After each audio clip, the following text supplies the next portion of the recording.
Hai Mas Obet, Hai, Iris. thank you so much untuk waktunya siang hari ini Mas. Aku seneng banget Thank you kali juga ini, udah undang. ya thank you. Aku seneng bisa ngobrol bareng sama Mas Obet. Akhirnya kali ini, mungkin kalau teman-teman Doki yang lain udah sering buat diskusi dan juga ngobrol bareng sama Mas Obet, tapi untuk aku pribadi, ini adalah pertama kalinya aku ngobrol. Thank you so much Mas. Aku mungkin mau sampein sedikit informasi ke pendengar, ke teman-teman Doki. Jadi Mas Obet ini adalah seorang senior social media marketing dan udah banyak banget pengalaman bekerja di berbagai brand besar di Indonesia gitu. Dan juga setelah aku research Mas Obet nih ya, hal menariknya yang aku juga jadi penasaran gitu. Ternyata Mas Obet tuh adalah seorang konten kreator di TikTok juga. Nah, ini nih pengalaman Mas Obet ini yang aku dan juga pendengar tuh penasaran gitu. Kira-kira kayak gimana sih ceritanya dari awal sampai akhirnya berkarir terus jadi content creator kayak gitu. Oke, sebagai awalan nih Oke, Mas Obet, mungkin boleh bawa para pendengar ke belakang sedikit, mundur dulu cerita tentang gimana pengalaman Mas Obet mulai dari studinya sampai berada di titik karir yang sekarang nih. Boleh cerita sedikit nggak Mas? boleh dong. Jadi memang kalau misalnya kita tarik ke belakang, memang seluruh hidup ini nggak ada yang linear. Dulu anak IPS, terus tiba-tiba masuk ke IPB. IPB which is IPA gitu kan pelajarannya. Gitu. Di IPB, tapi belajarnya hospitality. Gitu. Aneh juga orang dengernya. Gitu kan. Terus lulus kuliah bingung mau jadi apa. Gitu kan. Karena kayak orang-orang taunya anak IPB lulusnya pasti masuk ke bank gitu kan, kerjanya di bank biasanya. Terus kayak aku tuh nggak pengen gitu kerja di bank pada saat itu, nggak pengen jadi biasanya jadi teller atau yang gimana-gimana, aku tuh nggak pengen kan. Jadi em, aku coba untuk cari di bidang marketing iseng-iseng gitu. Cuman spesifiknya nggak ada, yang apa namanya nggak ada spesifik sosial media atau markom nggak. Jadi kayak aku ambil yang udah marketing in general aja. Terus selama kuliah kan ada belajar event juga kan, karena kan kita hospitality ada pelajaran event. Nah, waktu itu nemu loker untuk di Grab itu event gitu, untuk event koordinator gitu kan. Nah, ya udah apply gitu, akhirnya keterima. Sebenarnya awal-awal karir itu kerjainnya event. Terus pandemi dateng nih. Kan itu aku keterima kerja 2019 November. Hmm. Pandemi dateng di Februari 2020, which is kayak gue baru kerja 4 bulan, udah diterjang sama bencana alam gitu kan. Dar, akhirnya kita, akhirnya hybrid tuh, remote working. Di Grab sama sekali nggak masuk selama 2 tahun tuh.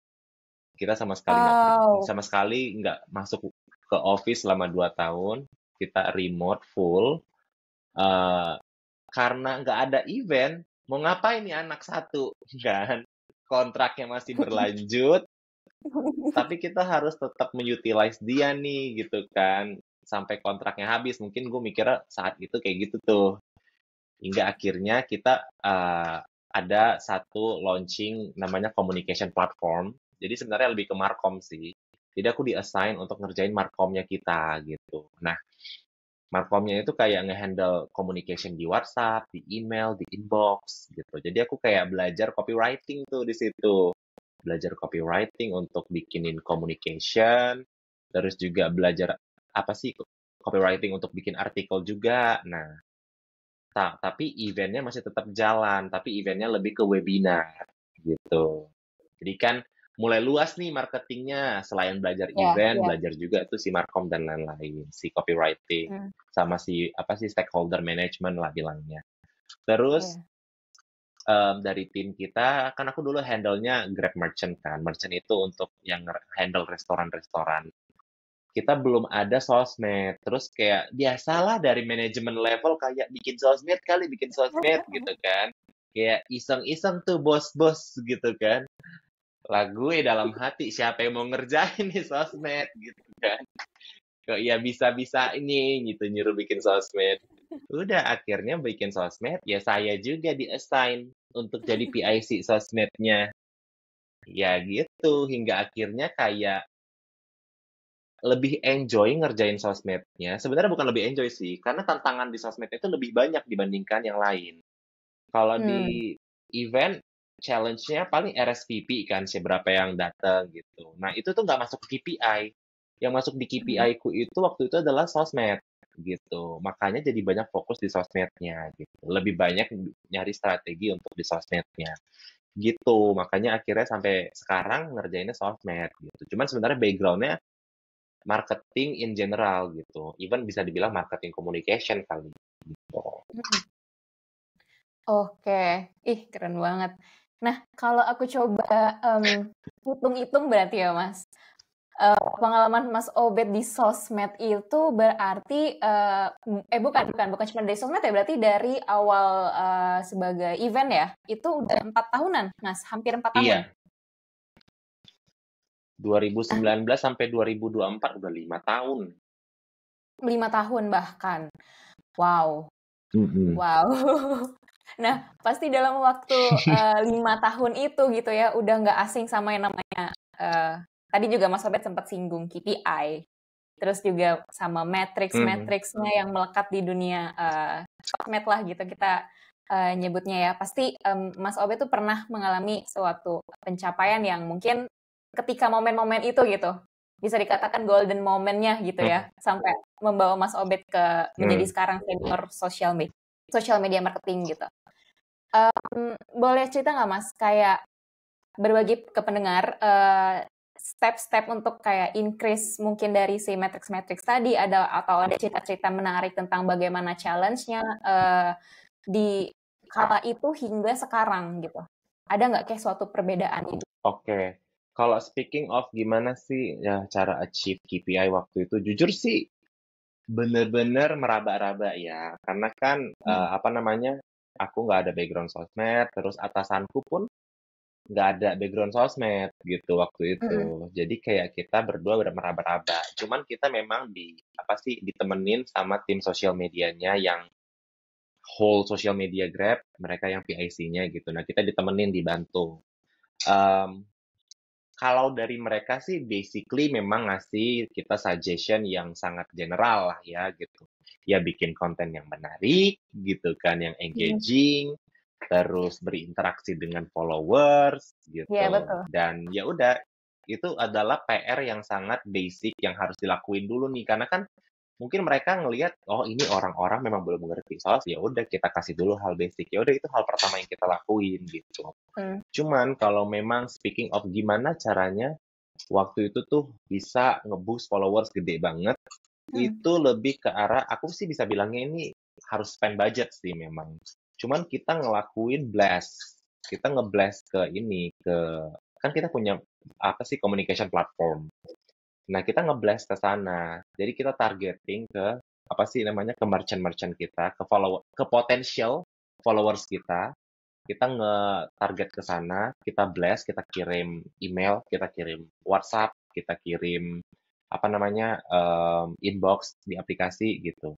Nah, Hmm. itu yang nge-boost banget tuh karena langsung directly masuk ke platformnya mereka gitu kan kayak Grab ini Grab udah ada akun sosmed baru nih, bisa kita follow gitu. Nah, itu yang paling ngebantu gitu untuk ningkatin followers sebenarnya di aku. Cuman setelah udah dapat followers, ya udah nih gimana caranya tetap nambah lagi, tetap nge-maintain lagi. Ya udah kita bikin hal-hal basic, kita bikin kuis, kita bikin Q&A di Instagram Story, kita collab sama apa sih followers-followers kita ajak kerjasama gitu kan kayak untuk bikinin konten, share best practice mereka gimana gitu. Nah, ya udah hal-hal itu sebenarnya yang dilakuin. Sebenarnya hal-hal yang dilakuin itu sangat-sangat umum. Nggak ada hal baru yang dilakuin untuk dapetinnya Hmm. gitu. Menurut menurut pengalamanku semuanya yang kulakuin itu adalah sangat-sangat umum gitu. Cuman memang mungkin gimana caranya kita apa namanya mengenal audiens kita dan nge-serve mereka dengan apa yang mereka mau. Itu mungkin yang jadi PR-nya. gitu. Boleh cerita sedikit di sana tadi nggak Mas? Kayak bagaimana kita bisa kenal dengan si audience tadi gitu. Mungkin Mas Obed ada sedikit tipsnya atau lesson learn dari yang sudah-sudah mungkin Mas? Oke. Sebenarnya sih aku mengenal apa sih namanya? Mengenal followers itu lebih ke arah ngelakuin yang namanya group discussion kali bisa dibilangnya. Kita Oh, pernah ngelakuin namanya FGD, forum group oke, discussion gitu. oke.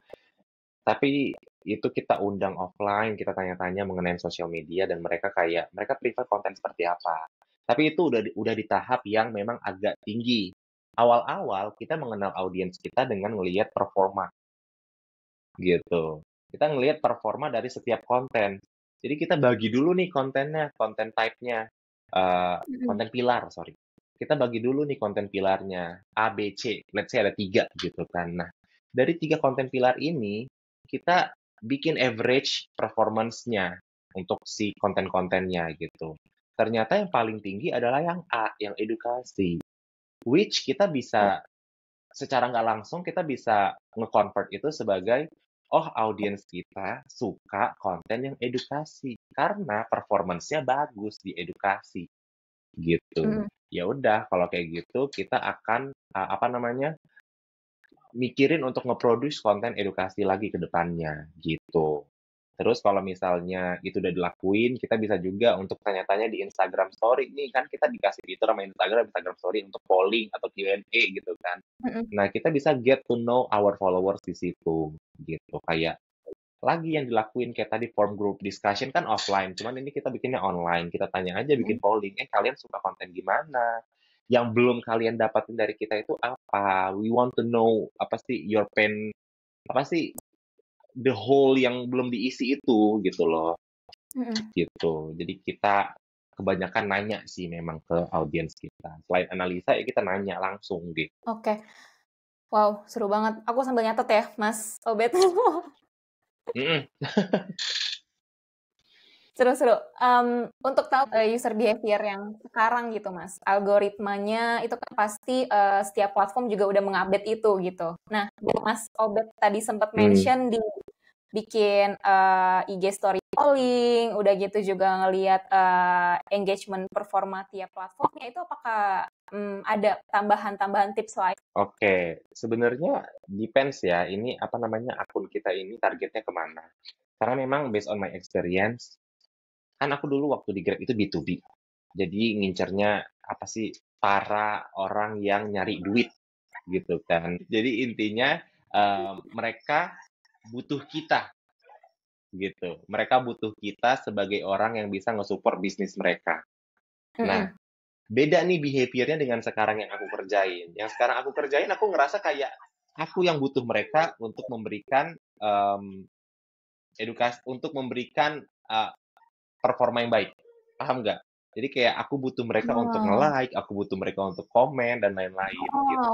Nah, sebenarnya behavior dua behavior yang berbeda ini itu cukup challenging sih buat aku. Karena kalau dulu karena ngerasa kita dibutuhin, jadi kayak ya udah kita pengen denger dari kalian, kalian mau dapatnya apa gitu kan gampang kan. Mereka kan tinggal kasih mm, feedback.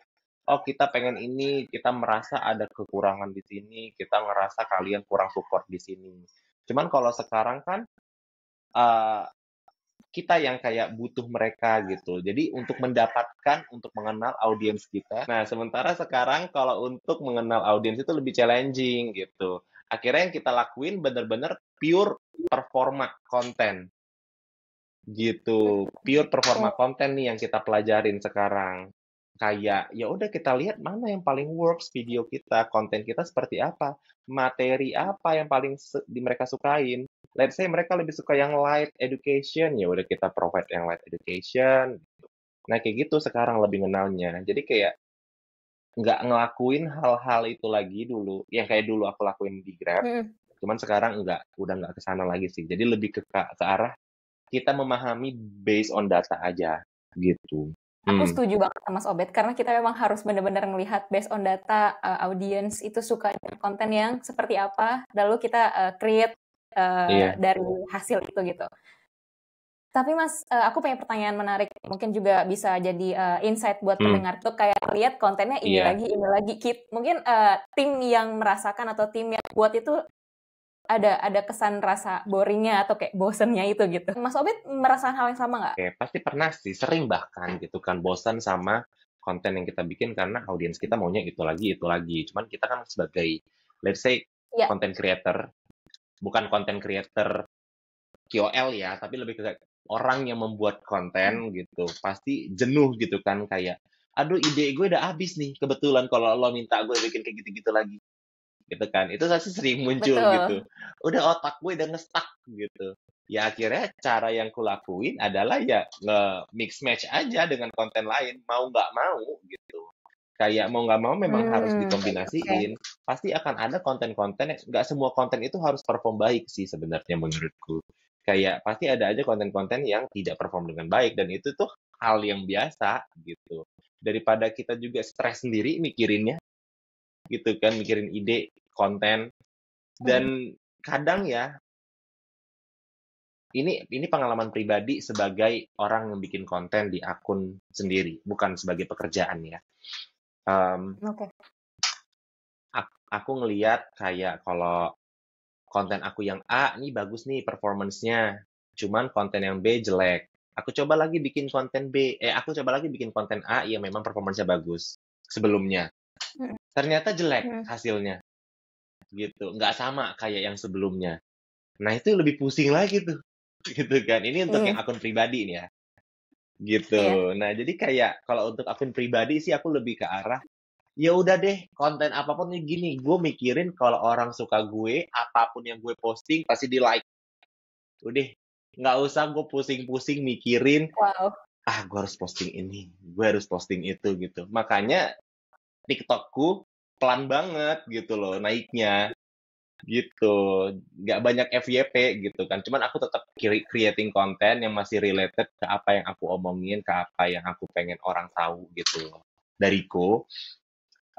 Tapi aku nggak terlalu listening to, apa sih, their comments, which is, aku nggak ngerekomendasiin ini juga sebenarnya untuk dilakuin, tapi me as a human being yang masih menjadi pekerja juga di perusahaan yang Ya. limitasinya masih dikit nih untuk ngerjain TikTok gitu, kayak udah gue mau fokus ke orang-orang yang suka sama gue aja gitu. Walaupun yang nge-like dikit, ya udah deh, gue masih kerja kok. Gitu sih lebih tepatnya. Wow, keren banget.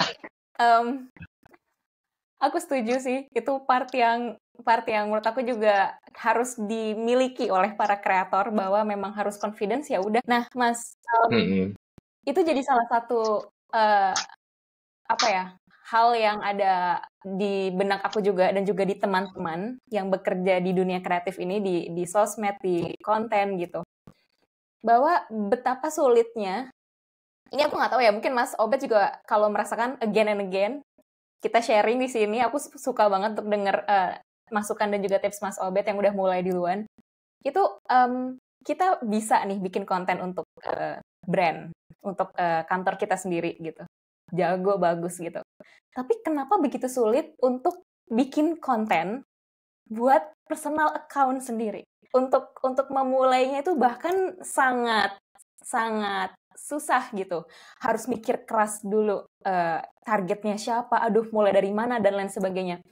Nah, ini apakah ada bawaan Mas Obed yang udah experience sangat lama di dunia sosmed itu hingga akhirnya bisa menemukan titik cerah bahwa oke, gue mau bikin konten TikTok, niche-nya seperti ini, topiknya ini, atau gimana Mas? Ceritanya boleh nggak kita bawa pendengar untuk ngobrolin soal itu?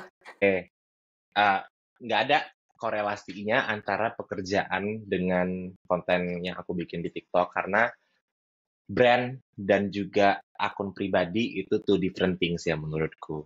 Brand itu masih harus mentingin PR value, masih harus mentingin brand identity dan harga diri dan lain-lain. Sementara akun pribadi kayak suka-suka gue mau posting apa gitu kan, terserah kita gitu. Nah, dan first of all, kita nggak punya nama. Kita bukan siapa-siapa gitu kan, kayak tiba-tiba launching di TikTok, Wow. dar gitu kan. Tiba-tiba launching di TikTok, gue Wah. pengen viral. Mana mungkin? Kan nggak mungkin tuh tiba-tiba langsung jadi, gitu. Jadi Betul. challenge-nya sangat luar biasa nih untuk jadi viral. Konten FYP tiba-tiba satu gitu kan. Terus kayak out of nowhere tiba-tiba FYP aja, nggak ngerti kenapa. Terus kita orang-orang bilang, oh kalau FYP bikin terus lagi aja, ntar juga bakal oke kok. Gitu. Setelah dilakuin, nggak juga tuh turun engagement gue. Nggak, Iya. nggak apa namanya, nggak works juga tuh dari apa yang udah orang-orang bilang. Jadi kayak gue nggak tahu caranya gimana, sampai sekarang masih mempelajari karena kan aku juga pengen gitu loh. Jadi akunnya bisa lebih besar lagi daripada yang sekarang. Karena kan sekarang tuh hitungannya masih kecil banget gitu kan. Nah, cuman kalau ditanya bagaimana caranya masih belum tahu nih gitu. Karena kan ini kita pikiran juga kebagi dua juga kan gitu antara kerja sama kehidupan pribadi sama mau bikin apa sih konten di akun pribadi. Jadi sampai sekarang masih belum menemukan gimana caranya. Cuman aku tuh minggu lalu pernah ngobrol sama teman aku yang bikin konten juga di TikTok. Teman kantorku ada yang bikin konten juga di TikTok. Terus dia juga memiliki, dia juga ya sama aku mirip-mirip lah, apa sih namanya, akunnya yang nggak terlalu besar, masih kecil-kecil di bawah 10.000 followersnya gitu. Jadi kita masih mirip-mirip. Nah, painful-nya dia itu sama kayak aku sih sebenarnya, yaitu kita itu masih sama kayak gimana sih caranya supaya bikin akun kita ini sering FYP ya gitu. Which is kita berdua sama-sama bingung karena kita berdua sama-sama pegawai full time gitu kan, nggak punya waktu dan kita masih juga mikirin identitas kita sebagai pegawai di kantor. Sebenarnya kita pernah ngomong kayak, gue sih mikir ya Bet, kayaknya caranya adalah dengan jadi gila di TikTok gitu dia bilang. Terus aku ngomong, gue juga berpikiran hal yang sama. Kayaknya kalau lo beneran mau viral, lo beneran harus gila gitu. Gila as in let's say lo share aja unpopular opinion lo gitu atau lo share aja nih kayak let's say kamu kamu ngebeli satu tas harganya 10 juta terus ya kamu bikin aja beli tas 10 juta tapi jelek bagus tuh engagementnya yang cuman kan kadang-kadang yang kita pikirin adalah image kita di kantor gitu kan kita nggak mau orang mengenal kita sebagai ini kan yang nyap-nyap di TikTok yang banyak yang benci gitu. Nah, itu hal-hal kayak gitu yang masih menjadi hambatan. Which, mohon maaf sekali, saya masih belum bisa. Masih belum tahu gimana caranya ningkatin terus, apa sih namanya, akun kita supaya lebih gede lagi, gitu. Jadi masih yang meraba-raba juga. Oke. Nah, ini juga masuk nih Mas ke pertanyaan aku yang selanjutnya. Tips buat audiens atau pendengar nih yang sama seperti aku tadi mungkin ya juga masih mencari jalan terang gitu ya untuk memulai personal brand gitu. Mungkin teman-teman juga pernah mengalami hal ini gitu. Bingung untuk mulai topiknya Mas. Ini personal account gue, personal brand gue ini mau dibawa ke arah mana? Baik dari topiknya atau kayak targetnya atau niche-nya tadi. Nah itu kira-kira Mas Obed ada awal caranya bisa akhirnya, kalau Mas Obed aku lihat lebih ke fashion ya Mas ya? Atau ya gitu. Nah itu apa Mas pertama kali yang bikin terpatri gitu kok, wah ini kayaknya ini gue banget, ini oke nih gitu. Oke. Sebenarnya cara yang paling mudah adalah mencari tahu apa sih yang kita suka gitu. Terus share aja ke TikTok. Kalau aku sih memang suka OOTD-an gitu kan. Suka pilih-pilih baju gitu. Cuman tapi standarnya masih ini ya anak-anak kos-kosan bukan Jakarta Fashion gitu. Cuman kayak I love to do mix and match gitu kan. I love to do mix and match untuk OOTD ke kantor, untuk main gitu. Aku mikir gitu mau pakai baju apa gitu. Walaupun masih basic baju-bajunya tapi aku mikir. Nah, karena aku suka fashion, ya udah kenapa nggak aku kontenin aja ya. Banyak loh konten creator yang fashion itu dan mereka juga ngelakuin karena mereka suka fashion gitu. Ya udah lakuin aja gitu. Nah, menurutku yang harus dilakuin pertama kali itu sih kayak cari tahu dulu nih kesukaanmu tuh apa gitu. Kalau udah nemu kesukaanmu ya udah mungkin itu adalah hal yang paling mudah untuk dibikinin konten gitu karena you don't have to make a lot of effort. Nah, jadi aku tuh Mm-mm. sebelumnya, kan akun aku tuh TikTok ada 2, yang sebelumnya itu namanya ya pokoknya aku punya akun TikTok sebelumnya dan itu pernah Mm-mm. FYP juga. Nah, itu Wow. aku kebanyakan FYP karena bikin konten review kos-kosan, gitu kan.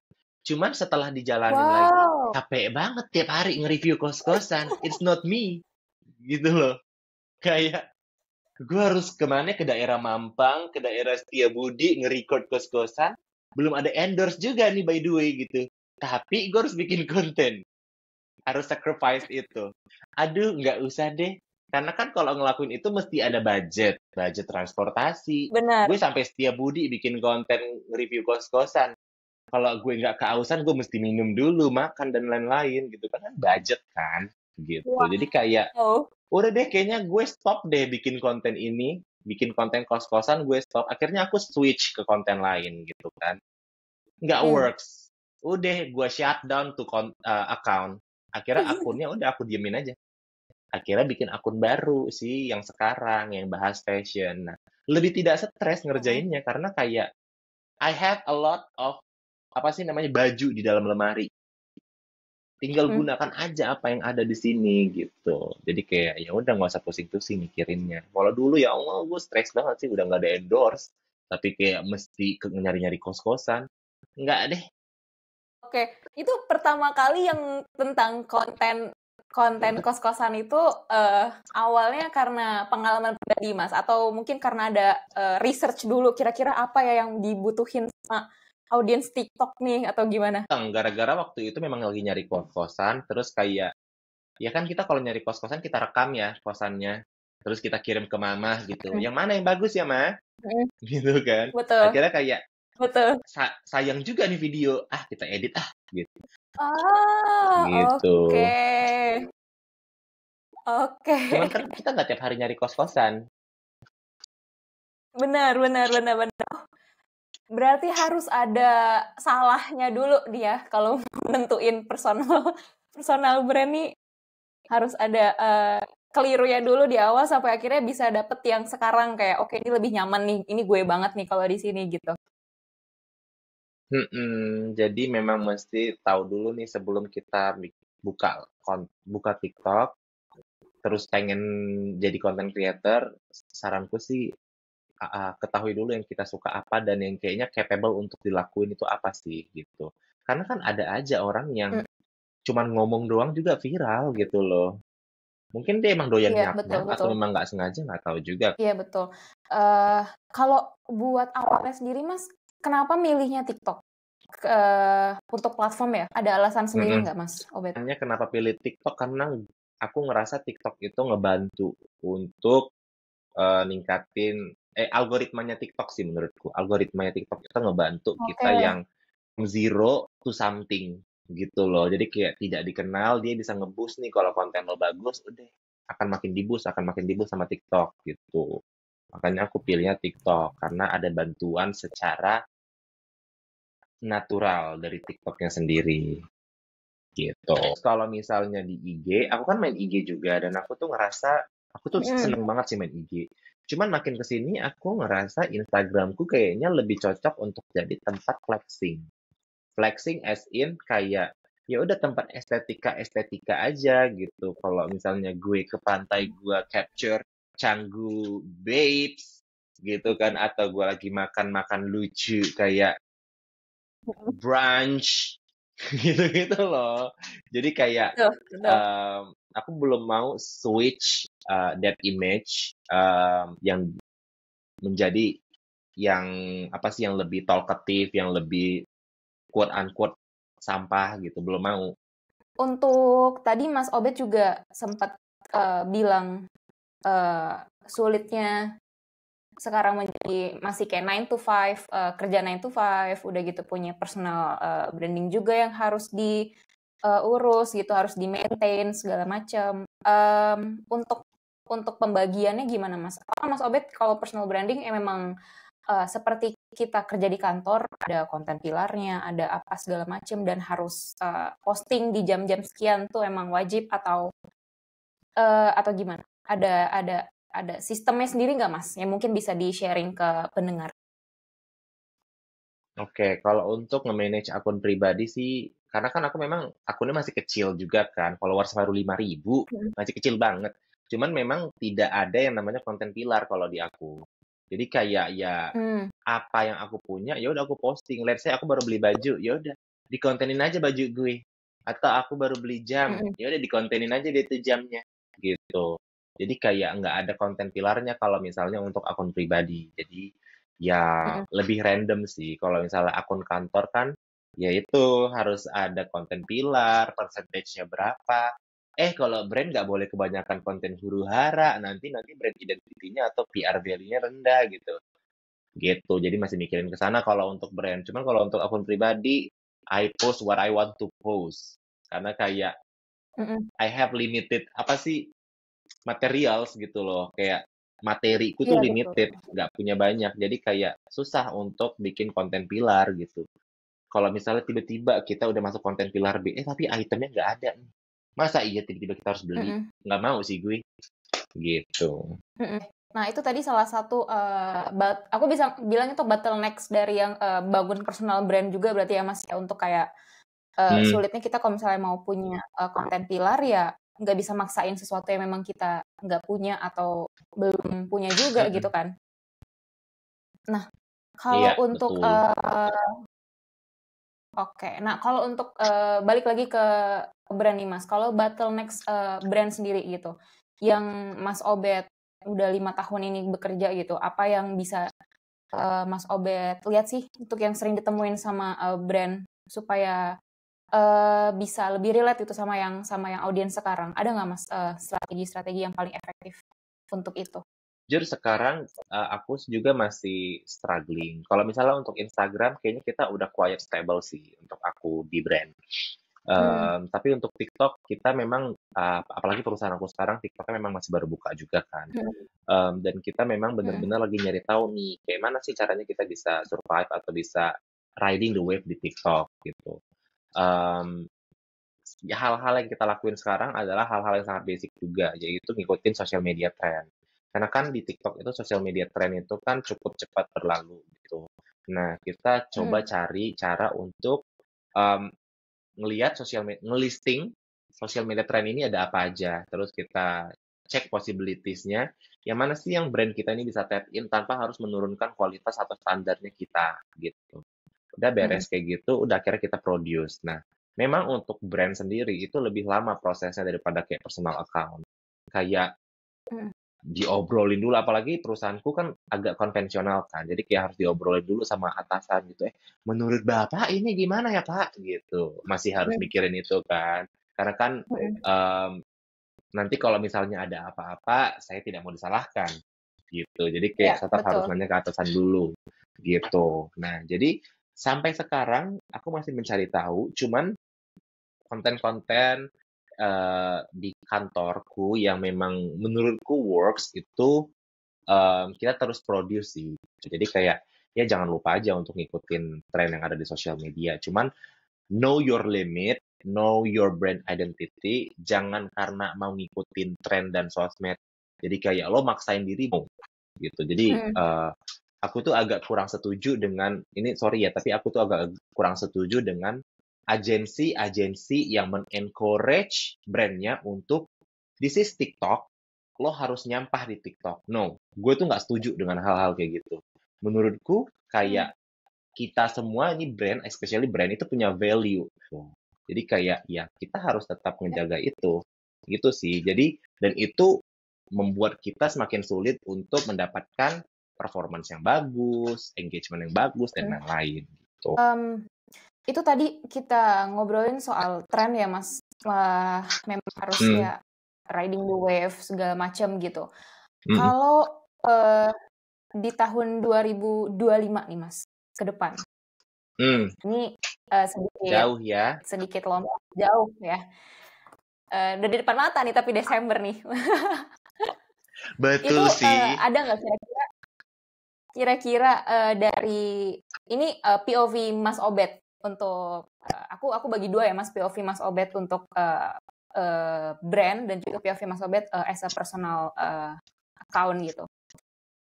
Ada nggak kira-kira tren yang nanti tuh bakalan rame nih di 2025, khususnya untuk brand dulu nih, kira-kira brand needs with social media marketing gitu in next year tuh bakal kayak gimana? Berat banget pertanyaannya. Gue takut otak gue yang kecil itu kayak gak mampu gitu untuk mengelola pertanyaan ini. Cuman mungkin aku sih bisa bilang kayak sekarang mulai banyak nih akun-akun yang bermain di hook. Bermain di hook itu esin kayak 3 detik pertama lo mau ngomong apa gitu. Nah, yang bikin lucu. Aku itu kemarin nemu akun namanya Plaza Crystal. Plaza Crystal itu yang jualan apa namanya? Yang jualan chandelier gitu kan. Yang jualan Menarik chandelier nih Mas, yang gue nggak akan bisa mampu beli. Terus hook mereka lucu-lucu banget loh. Menurutku hook mereka lucu-lucu banget. Kayak, kamu punya uang 5M, daripada beli Mini Cooper, beli chandelier aja gitu. Itu bagus banget sih menurutku. Ide marketingnya bagus banget gitu. Tapi kan kita yang rakyat jelata yang tidak mampu untuk membeli itu kayak ya engage dengan konten kayak gitu. Lucu, kita jadi sharing di komen. Nah, kayaknya, ini aku nggak tahu ya kan aku bukan cenayang gitu kan aku bukan cenayang, tapi kayaknya those kind of content bisa work sih di tahun depan gitu untuk brand. Oke. Nah, untuk personal account sendiri nih Mas, ada nggak kira-kira inovasi mungkin? Gue kayaknya di 2025 fashionnya nggak dalam kamar deh. Gue mau nyoba di depan apa gitu misalnya. Atau gimana? Ada sesuatu inovasi Jujur yang nggak? bakal dikembangin nggak Mas? Oke. Inovasi yang akan dilakuin mungkin tidak akan segitunya karena aku tuh I'm not really extrovert orangnya. Walaupun orang bilang kayaknya si Obed extrovert, banyak omong dan lain-lain. Cuman aku tuh kepercayaan diriannya tuh rendah sih untuk bikin konten-konten kayak gitu. OOTD di jalan gitu kan misalnya, atau nyap-nyap di jalan, kayaknya masih malu-malu gitu. Jadi untuk sekarang, aku tuh belum ada gambaran tahun depan mau gimana. Bener-bener aku masih mikirin yang tahun ini dulu aja gitu. Gue sampai nanti Desember bakal ngonten gimana nih gitu untuk tetap mempertahankan eksistensi gue dengan followers yang kecil itu gitu, masih mikirin itu dulu sih. Cuman aku ngelihat orang-orang sekarang yang cuman bikin video dan juga ngomong biasa aja itu bisa viral, itu menurutku jenius sih. Dan aku ngerasa kayak hal-hal kayak gitu tuh bisa diterapin, tapi kayaknya nggak akan works untuk semua orang memang. Gitu. Kalau misalnya kamu tahu ada satu mas-mas yang kacamataan, terus dia suka bikin konten marah-marah, bahas anak skena Jakarta Selatan, bagus banget loh menurutku. Gitu. Yang kayak dia bilang, lo tahu USS tempatnya anak skena gitu. Nah itu tuh menurutku idenya bagus sih dia.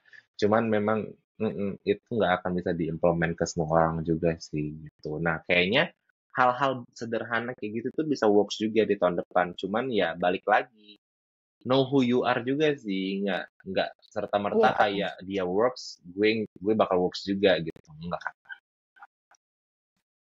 Iya. Oke, menarik. Terakhir nih Mas Obed, seru banget. Kita bisa berjam-jam nih kayak kalau ngobrol. Terakhir ya Mas Obed, karena juga durasinya sudah mepet juga. Nah, boleh mention nggak Mas, dari perjalanan panjangnya Mas Obed ini gitu, best journey atau mungkin bisa kita sebut apa ya, unforgettable experience yang Mas Obed pernah alamin selama berkarir? Ada lagi kayak ya udah hidup gue flat gitu-gitu aja. Cuman hal yang aku syukuri sih dari pekerjaanku adalah aku tuh pengen banget bisa bekerja di tempat yang fiturnya aku gunakan sehari-hari, di tempat yang servisnya aku gunakan sehari-hari. Contohnya kayak dulu aku tuh anaknya Grab banget gitu, nggak pernah aku pakai yang lain selain si Grab ini. Dan itu aku happy bisa kerja di sana gitu. Nah, itu sih menurutku yang apa sih namanya yang bisa menjadi bikin aku itu kayak wow, bersyukur banget sih bisa ada sampai sekarang dan pernah kerja di tempat yang produknya aku pakai. Jadi aku tahu background story-nya Hmm. produk ini tuh seperti apa sih gitu. Aku ngerti nih di belakang layar mereka ngapain, usaha apa yang dilakuin gitu. Itu sih sebenarnya yang bikin aku apa namanya happy dalam kerja. Cuman kalau sampai kayak pernah ketemu idola gitu, belum ya. Sampai sekarang masih belum, mungkin nanti soon kita doakan aja bisa ketemu idola di Amin. kerjaan atau ketemu Amin. siapa presiden atau diantar ke Amerika gitu kan dari kantor ya kita doakan aja. Wah, So far belum amin ada. amin. Itu kayak aku juga mau sih, Mas. Iya kan? Benar benar benar. Oke. Thank you so much Mas Obet atas waktunya, sharingnya. Thank Terakhir Mas Obet, sebelum hmm, aku lupa dan ketinggalan, kalau teman-teman ada yang mau reach out Mas Obet, kira-kira ada account Mas Obet, boleh ada di mana aja? Atau nanti juga aku pasti bakal taruh di description sih. Oke, paling cuma 2 platform doang ya, Instagram aku di RBTSG. Zaman dulu, zaman-zaman Mhm. 2016, anak-anak pada Iya, suka bikin singkatan. disingkat-singkat. Saya iya, ikut-ikutan. Terus sekarang udah 2024 kok ya alay. Tapi udah nggak bisa diganti karena Roberto Sitanggeng udah ada tuh kan yang pakai, ya udah bertahan jadi alay RBTSG di Instagram. Terus TikTok lebih alay lagi namanya Obet Anciur pakai Y. Wow, oke. Thank you, thank you, thank you. Thank you Iya, Mas iya. Obet. Thank you nih buat teman-teman, buat mendengar. Boleh nanti silakan langsung aja kalau mau reach out Mas Obet. Aku taruh juga nanti di description. Thank you Thank Mas. you.